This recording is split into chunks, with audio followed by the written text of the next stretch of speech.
আসসালামু আলাইকুম প্রিয় ভিউয়ার্স, আশা করি আপনারা সবাই অনেক ভালো আছেন। আজকের ভিডিওতে আমরা কথা বলবো সরকারি চাকরিজীবীদের নতুন পে স্কেল নিয়ে বড় একটি আপডেট সম্পর্কে। ইতিমধ্যেই এই খবরটি দেশজুড়ে ব্যাপক আলোচনা সৃষ্টি করেছে, কারণ দীর্ঘদিন ধরে সরকারি কর্মকর্তা কর্মচারীরা নতুন বেতন কাঠামোয় অপেক্ষায় ছিলেন।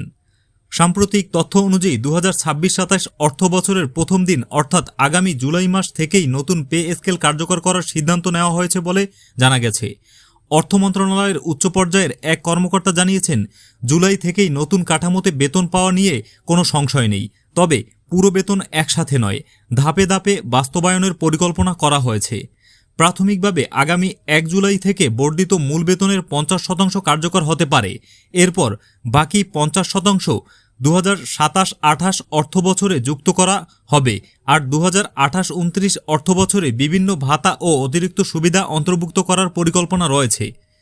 সরকারের পক্ষ থেকে বলা হচ্ছে, ধাপে ধাপে বাস্তবায়ন করলে দেশের অর্থনীতির উপর চাপ কিছুটা কম থাকবে এবং মূল্যস্ফীতিও নিয়ন্ত্রণে রাখা সহজ হবে।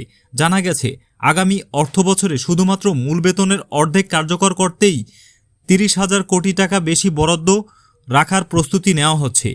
বর্তমানে দেশে প্রায় 15 লাখ সরকারি কর্মকর্তা কর্মচারী রয়েছেন। এছাড়া বিপুল সংখ্যক পেনশনভোগীও আছেন। নতুন পে স্কেল বাস্তবায়ন করতে সরকারে অতিরিক্ত 1 লাখ কোটি টাকারও বেশি প্রয়োজন হতে পারে বলে প্রতিবেদনে উল্লেখ করা হয়েছে।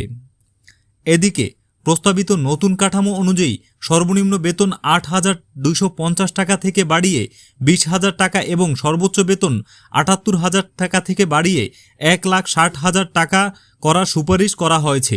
একই সঙ্গে 100 থেকে 140% পর্যন্ত বেতন বৃদ্ধির প্রস্তাবও রয়েছে। বিশেষজ্ঞরা বলছেন, বর্তমান মূল্যস্ফীতির পরিস্থিতিতে সরকারি চাকরিজীবীদের বেতন বৃদ্ধি অত্যন্ত গুরুত্বপূর্ণ, তবে দেশের অর্থনৈতিক সক্ষমতার বিষয়টিও বিবেচনা করতে হবে। সেই কারণেই ধাপে ধাপে বাস্তবায়নের এই সিদ্ধান্তকে ইতিবাচক হিসেবে দেখা হচ্ছে।